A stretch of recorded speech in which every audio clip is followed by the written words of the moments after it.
Hello बच्चों, स्वागत करता हूं आप लोगों का आज के सेशन में। आज हम लोग दीर्घवृत्त से संबंधित यहाँ पर कुछ महत्वपूर्ण फैक्ट सीखने वाले हैं, जो कि क्लास 11th का 11.3 प्रश्नावली के अंतर्गत जो है क्वेश्चन यहाँ से पूछे जाते हैं। तो चलिए कुछ बेसिक इसके हम लोग जान देते हैं क्या है।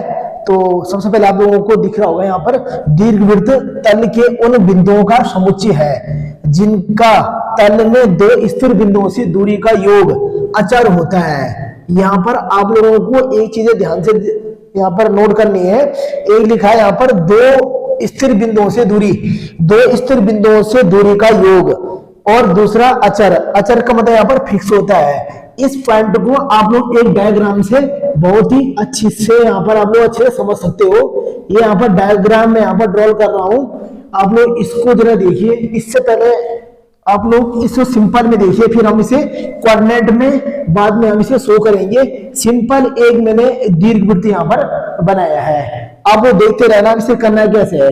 देखिए अब मैं इस वाले पॉइंट को आप लोगों को इस पिक्चर के माध्यम से मैं आप लोगों को यहाँ पर आपको बता रहा हूँ। ये दीर्घवृत्त है, इस पर असंख्य बिंदु है। कितने बिंदु है बच्चों? असंख्य। इस पर असंख्य बिंदु हैं जिनकी गिनती जो है नामुमकिन है। असंख्य है, इनफिनिटी इनकी जो है गिनती है। तो मैंने यहाँ पर कोई भी दो पॉइंट ले लिए, आप अपने हिसाब से कुछ भी यहाँ पर ले सकते हो। मैंने एक पॉइंट बना दिया ये, और दूसरा पॉइंट मैंने बना दिया ये। इसका नाम मैंने P रख दिया, इसका नाम मैंने Q रख दिया। और ये नाभिकीय दो क्या है, F1 और F2। यहाँ पर हमारे पास इस दीर्घवृत्त की दो नाभियां हैं, F1 और F2। आप लोग बहुत ही बारीकी से इस चीज को समझते देना, बहुत ही इंपॉर्टेंट चीज आप लोगों को बता रहा हूं। अगर आप लोगों को यहाँ पर दीर्घवृत्त का जो है बेसिक अगर आप लोगों को क्लियर हो गया, तो मैं नहीं समझता आप लोगों को इसकी प्रश्नावली में कहीं पर भी दिक्कत आएगी। इसकी मैं गारंटी ले रहा हूं, क्योंकि आप लोगों ने अच्छे से इसका बेसिक जो है सीख लिया है। चलिए अब देखिए, दीर्घवृत्त तल के उन बिंदुओं का समुच्चय है जिनका तल में दो स्थिर बिंदुओं से दूरी का योग अचर होता है। तो यानी मैं यहाँ पर P से और F1 की दूरी लूंगा, सॉरी P की F1 से दूरी लूंगा। P की F1 से जो दूरी होगा वही दूरी P की F2 से होगा। इन दोनों दूरियों का जो योग होगा वो इसी दीर्घ बिंदु पर स्थित किसी अन्य बिंदु Q की F1 से दूरी और Q की F2 से दूरी के योग के बराबर होगा। एक बार दोबारा रिपीट करा देता हूं। ये दीर्घवृत्त हमारा यहाँ पर असंख्य बिंदु है। यहाँ पर मैंने कोई भी दो बिंदु ले लिए, आप 3 लो, 4 लो, 5 लो, आप लोगों को क्लियर दो बिंदु से हो जाएगा। आप लोग कितने भी ले सकते हैं। यहाँ पर मैंने दो बिंदु ले लिए, P और Q।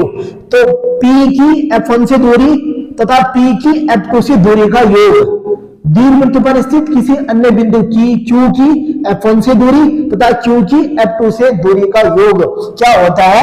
बराबर होता है, एक जो है अचर फिक्स होता है। तो इसको मैं यहां पर मैथमेटिकल रूप में लिख देता हूं, P_F1 plus P_F2 equal to Q_F1 plus Q_F2। ये दीर्घवृत्त की यहाँ पर हमें आप लोग कह सकते हैं, जो हमने इसका पहला पॉइंट बनाया ये इस चीज से क्लियर हो गया। होपफुली आप बच्चों को बहुत अच्छे से समझ में आ रहा होगा। अगला पॉइंट देखिए, दो स्थिर बिंदुओं का दीर्घवृत्त की नाभियां कहा जाता है। यानी यहाँ पर दो स्थिर बिंदु हमारे F1 F2 स्थिर है, ठीक है, और ये जो क्या है दीर्घवृत्त की नाभियां कहलाती है। इसे दीर्घवृत्त की नाभियां कहते हैं F1 और F2 को। ये चीजें आप लोगों ने बहुत अच्छे से समझ लिया होगा, मैं यही आशा करता हूं। अब हम कुछ दीर्घवृत्त में कुछ आगे की चीजों को यहाँ से कवर करने वाले हैं।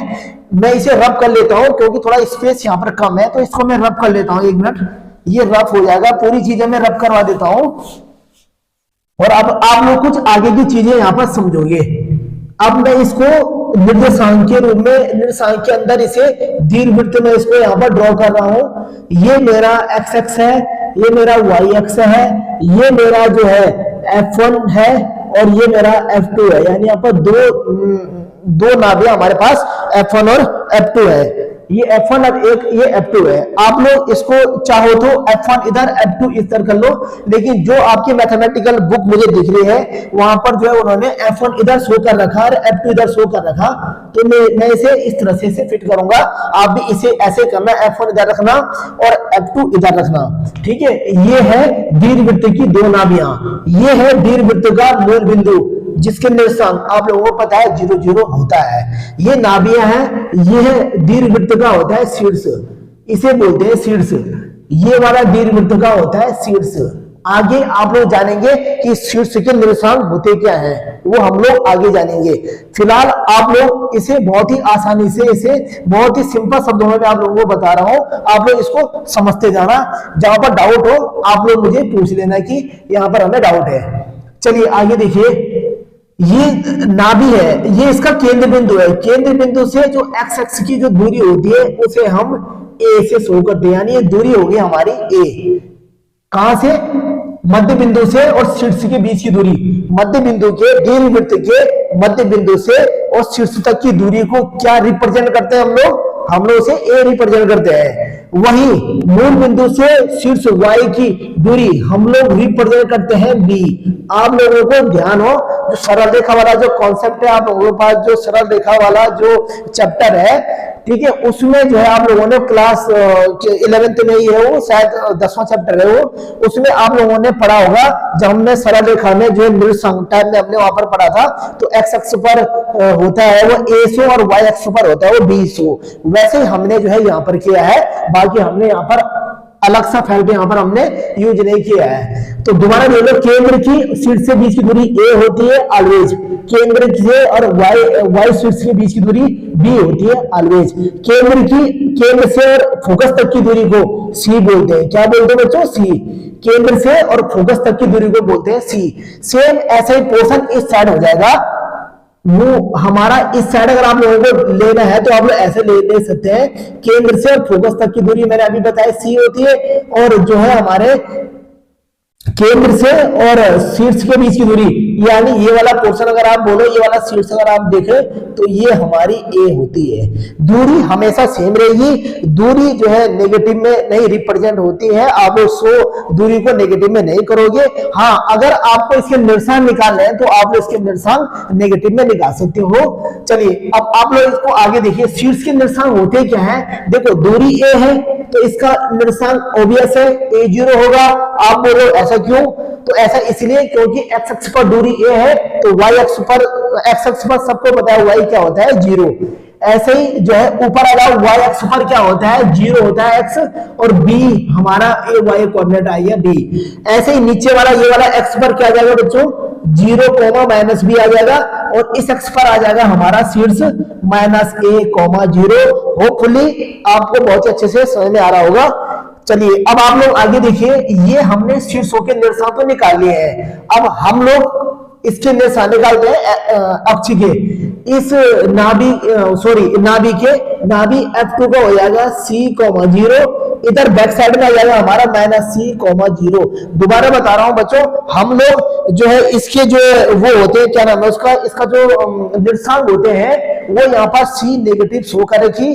अगर हम लोग दूरी देखें तो दूरी उसकी कहां से कहां तक की, मध्य बिंदु से और फोकस तक की दूरी c ही है, लेकिन निर्देशांक नेगेटिव में हो सकता है, लेकिन दूरी क्या नहीं हो सकती, नेगेटिव में नहीं हो सकती। आपने इतना डायग्राम यहां से आप लोगों को समझ में आ गया होगा, क्या a है, क्या b है और क्या c है। एक बार दोबारा इसका रिवाइज कर लेता हूं, फिर हम इससे आगे हम लोग कंटिन्यू करेंगे। देखिए दोबारा, आप लोग दोबारा देखिए, ये दीर्घवृत्त है, इसका मध्य बिंदु है, और इसके जो है नाभियां है F1 और F2 है। मध्य बिंदु से शीर्ष के बीच की दूरी a होती है, मध्य बिंदु से फोकस के बीच की दूरी c होती है, ठीक है। वैसे इसका लेफ्ट साइड में होता है, बस नेगेटिव हो जाएगा, बाकी वही है, ठीक है। और जो है F2 के जो वो होंगे, जो ये F2 जो हमारे नाभि है, इसके निर्देशांक c, 0 हो जाएंगे, ठीक है। और ये y का जो है शीर्ष हो जाएगा हमारा 0, b। इतनी बात आप लोगों को बहुत अच्छे से समझ में आ रहा होगा। अब हम लोग चलिए अब हम इसे आगे कंटिन्यू करते हैं और हम लोग आगे समझते हैं कि ए बी और सी में क्या डिफरेंट होता है, what is the difference between A B and C, वो हम आगे जानने वाले हैं। हम इसी चित्र की मदद से, इसी पिक्चर की मदद से, इसी ग्राफ की मदद से relation between A B and C में हम लोग यहाँ पर आगे जानने वाले हैं कि इनमें क्या संबंध होता है, एबीसी में क्या संबंध होता है। तो चलिए हम लोग इसे आगे स्टार्ट करते हैं। तो देखिए अब एबीसी में हमें रिलेशन निकालना है। ध्यान रखना दीर्घवृत्त जो होता है वो किस फार्मूले बेस पर आधारित होता है, आप लोगों को अभी पीछे बताया है, मैं यहाँ पर लिख देता हूं। वो होता है हमारा PF1 प्लस PF2 बराबर QF1 प्लस QF2। हम लोग इसी बात का यहाँ पर ध्यान रखेंगे। आप चाहो तो इसे इक्वेशन नंबर फर्स्ट बना दो। इसी इक्वेशन फर्स्ट में हमने जो है P की F1 से दूरी, P की F2 से दूरी का योग, Q की F1 से दूरी तथा Q की F2 से दूरी के योग के बराबर रख करके हमने रिलेशन बिटवीन ए बी और सी को यहाँ पर आगे समझना है। तो चलिए हम लोग आगे इसे कंटिन्यू करेंगे, आप इसे आगे समझिए। तो इसी ग्राफ की मदद से मैं अपनी बातों को आगे रख रहा हूं। एबीसी में संबंध, एबीसी में संबंध। चलिए देखिए ये बिंदु ये शीर्ष है, अब मैंने इसे नाम दे दिया बिंदु P और मैंने इसे नाम दे दिया बिंदु Q। क्यों क्यों क्यों ऐसे क्यों? अब देखिए हर एक चीज को आप लोग बहुत ही बारीकी से समझोगे। मैंने क्यों P क्यों रखा? क्योंकि मुझे यहाँ पर P और Q दो बिंदु दे रखे थे और इनकी मैंने यहाँ पर फोकस तक की इनकी दूरियां हमने जोड़ के बराबर कर रखी है, इसलिए मैं यहाँ पर PQ लेने वाला हूं। आप लोग जरूरी नहीं आपको PQ लेना, आप लोग कुछ भी रख सकते हो, लेकिन यहाँ पर आप लोगों को चेंज करने पड़ेगा। सपोज आपने RS रखा तो यहाँ पर RS आप लोगों को रखना पड़ेगा, बाकी वही फॉर्मेट है, बाकी कुछ ऐसा एक्स्ट्रा नहीं है। तो चलिए अब मैं क्या करूंगा, अब मुझे निकालनी है पहले P की F1 से दूरी। आप लोग देखिए इसे मैं थोड़ा डाउन में रख देता हूं नीचे, क्योंकि मुझे यहां से P की F1 से दूरी निकालनी है, तो इसे मैं यहां रख देता हूं। PF1 प्लस PF2 बराबर QF1 plus QF2, equation number 1 इसे आप लोग शो कर देना। चलिए देखिए अब आगे हमें क्या करना है। चलिए पहले P की F1 से दूरी हम लोग निकाल लेते हैं। देखिए P इधर है और F1 इधर है, यानी मुझे यहां से लेकर यहां तक की दूरी चाहिए, नंबर 1। नंबर 2 मुझे P की F2 से यानी इतनी दूरी चाहिए। एक मुझे इतनी दूरी चाहिए, एक मुझे इतनी दूरी चाहिए। तो इसमें बड़ी बात क्या है, हम लोग निकाल लेते हैं। आप लोगों को दिख रहा होगा ये यहां से लेकर यहां तक पूरा A है और ये इतना C है। दोबारा देखिए यहां से मूल बिंदु से लेकर और शीर्ष की बीच दूरी A है हमारा, और F1 से इसकी बीच दूरी हमारे पास C है, यानी F1 से P की बीच दूरी कितनी हो गई। तो ये बहुत ही आसान सा कॉन्सेप्ट यहाँ पर है, आप लोगों को कोई भी दिक्कत नहीं आ रहा होगा। हमारा ये यहां से यहां तक की दूरी में ले लेता हूं, ये मेरा हो गया A प्लस C। क्या हो गया बच्चों? A plus C। होपफुली आप बच्चों को समझ में आया होगा। अगर ना आया तो आप इसको ऐसे समझिए, ये मान लो F1 है, ये इसका मूल बिंदु O है, ये हमारा F2 है, ठीक है बच्चों। ये हमारा टोटल यहां से लेकर यहां तक की दूरी A है, ये मान लो C है, नहीं सॉरी कोई नंबर में देखो आप, ये सपोज 10 है, ये सपोज 5 है, ठीक है। ये यहाँ पर थोड़ा ये ऐसा लग रहा होगा ये छोटा या बड़ा है, आप लोग इस पर गौर मत कीजिए, आप लोग केवल यहाँ पर समझिए कि मैं बताना क्या चाह रहा हूँ। ये F1 ये F2 और थोड़ा इसे आगे बढ़ा दीजिए, ये मेरा P है, तो इसको आप आगे ले जाइए। अब आपको थोड़ा आसान लगेगा कि अब आपको समझ में आ रहा होगा, हाँ वाकई में ये 10 लेंथ है, थोड़ा बड़ा दिख रहा 5 से। तो चलिए अब देखो, अब मैं मेरे PF1 क्या होगा, तो आप बच्चे मुझे बोलोगे कि F1 तो सर यहां से यहां तक 5 है, और क्या करो आप 10 जोड़ो, यानी PF1 कितना हो जाएगा हमारा 15 हो जाएगा। उसी हिसाब से आप लोग इस कॉन्सेप्ट को देखना, ये हो जाएगा हमारा A प्लस C, यानी यहां से लेकर F1 से लेकर P की दूरी हमारी A प्लस C होगी। यानी इन शॉर्ट आप लोग लिख सकते हो PF1 बराबर आप लोग लिख सकते हो हमारा आएगा A प्लस C। ठीक है बच्चों, कितना आएगा A प्लस C। अब लोग आगे देखिए, अब आ जाइए आप P की F2 से दूरी, यानी इतना इतना, तो ये तो आसान है, इतना इतना निकालना है। तो क्या करना पड़ेगा, देखिए ये टोटल कितना है A और आधा कितना है C, यानी ए से अगर हम लोग सी माइनस कर देंगे, ए से अगर हम लोग सी को हटा देंगे तो बचा ये बीच वाला पोर्शन, यानी कितना आएगा ए माइनस सी। उम्मीद करता हूं आपको समझ में आ रहा होगा। ये हमारा ध्यान देखना है, मुझे इतनी दूरी निकालनी है, मुझे ये इतना निकालना है, मुझे पूरा ए दिया है और इतना मुझे सी दिया है, तो अगर मैं ए से सी हटा दूंगा तो मुझे ये वाला पार्ट मिल जाएगा। तो यानी इन शॉर्ट हमारा PF2 निकल कर के आएगा ए माइनस सी। क्या आ गया हमारा ए माइनस सी। अब हमारे पास PF1 PF2 तो आ गया। अब आप लोग निकालोगे QF1 QF2। तो आप लोग देखिए QF1 ये रहा हमारा। चलिए मैं एक काम करता हूं, दूसरा एक यहाँ पर पिक्चर बना देता हूं इस टाइप का यहाँ पर, क्योंकि हौज फौज हो जाएगा। तो इसको आप लोग शॉर्ट में बता रहा हूं, मैं केवल F1 और F2 को रख रहा हूं, बाकी आपको यहाँ पर दिख रहा होगा। ये Q रख रहा हूं, देखो, यानी मुझे ये QF1 और मुझे QF2 निकालना है। ठीक है बच्चों, क्या निकालना मुझे, QF1 और QF2 मुझे यहाँ से निकालना है। तो QF1 और QF2 निकालने के लिए मुझे क्या करना है, अब आप लोग इसको आराम से ध्यान से देखना। देखिए मूल बिंदु से और F1 की दूरी होती है C, यानी अगर मैं QF2 पहले निकालूं तो मेरा ये क्या निकल गया, मेरा ये यहाँ पर निकल गया C। इतना C है बच्चों, और आपको ये वाली डायरेक्शन पता है, ये वाली लेंथ आपको पता है B, यानी आपको आधार मिल गया और आपको लंब मिल गया। तो आपको कर्ण निकालने से किसने रोका, आपको पाइथागोरस प्रमेय पता है, कर्ण पर बना वर्ग से दो भुजाओं के योग के बराबर होता है। आप लोग इस फॉर्मूले का यूज करें और आपको यहाँ पर Q से F2 की दूरी आपकी यहाँ पर निकल जाएगी। ठीक है, तो क्या होता है, ये हो जाएगा हमारा root of B square plus C square. ठीक है बच्चों, root of B square plus C square ये वाला हो जाएगा। सेम ऐसे ही कंडीशन यहाँ पर है, आप यहाँ पर देखिए मूल बिंदु से F1 की दूरी C है और ये B है, यानी यहाँ पर भी यही हो रहा है सेम, आधार लंब, तो कर्ण इसका भी हो जाएगा B square plus A square. तो यानी इन शॉर्ट आप लोगों को मिल क्या गया, आपको मिल गया QF1 बराबर root of B square plus C square, आपको मिल गया QF2 root of B square plus C square. अब आप लोग क्या कीजिए, अब आप लोगों को दीर्घवृत्त की जो कंडीशन होती है, क्योंकि F1 से दूरी का योग, क्योंकि F2 से दूरी का योग, P की F1 से दूरी का योग P की F2 से दूरी के योग के बराबर होता है। इस फार्मूले यानी इक्वेशन नंबर 1 में आप लोग इसको रखिए और आपको रिलेशन खुद में पता लग जाएगा ABC में। चलिए हम लोग रखते हैं मान समीकरण नंबर 1 में रखते हैं PF1 हमारा आ गया A प्लस सी और ये हमारा आ गया plus A minus C equal to ये हो गया हमारा root of B square plus C square, root of B square plus C square, B square plus C square plus root of B square plus C square. अब आप लोग यहां देखिए C से C कैंसिल आउट हो गया, यानी 2A equal to हो गया हमारा 2 root of B square plus C square.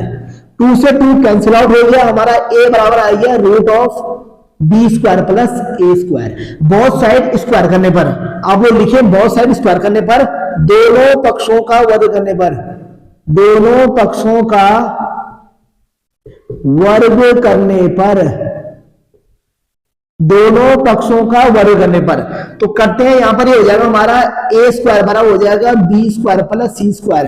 क्यों, क्योंकि स्क्वायर से रूट गायब हो जाता है, ये आपको पता होगा, बेसिक कॉन्सेप्ट है। ठीक है, और यहां से हम लोग निकालने वाले हैं सी स्क्वायर का मान, रीजन निकालने के बाद बताऊंगा ऐसा क्यों कि हमें सी के स्क्वायर का मान निकालना, मान तो यहां से ए बी का भी निकल सकता है। तो देखिए बच्चों, पहले सी स्क्वायर का मान निकालते हैं, हो जाएगा हमारा ए स्क्वायर माइनस बी स्क्वायर। कितना हो जाएगा हमारा, सी स्क्वायर हमारा आ रहा है ए स्क्वायर माइनस बी स्क्वायर।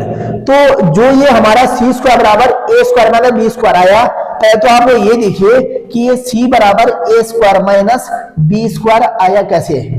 तो देखिए इसके पीछे छोटा सा ये लॉजिक है कि जो है, जैसे कि मुझे दिख रहा है यहाँ पर कि जो तुम्हारे किताब में यहाँ पर मेंशन हो रखा, वहां पर लिखा हुआ है कि जो है हमें आप लोगों को ए बी के निर्देशांक आप लोगों को गिवन होंगे, आप लोगों को दिया होगा ए और बी के निर्देशांक और सी के निर्देशांक आप लोगों को निकालना है। तो यानी ए बी का तो ऑलरेडी आप लोगों को दिया होगा, आपको केवल सी का मान निकालना है। तो यहां पर सी इक्वल टू आ जाएगा root of A square minus B square. यहां पर सी बराबर हो जाएगा हमारा root of A square minus B square.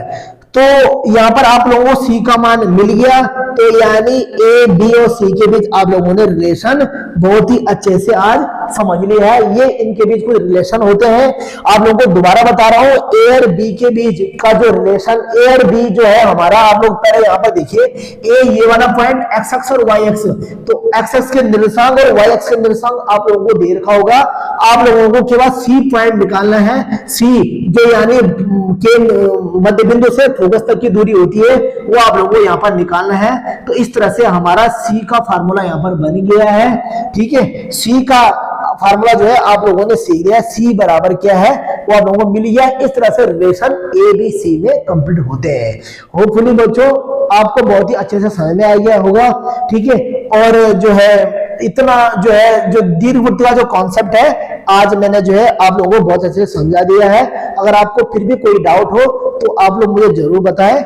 Next class में सबसे पहले आप लोगों का जो डाउट क्वेरी होंगी सबसे पहले उसी पर ही चर्चा होगी। आज के लिए इतना ही, धन्यवाद।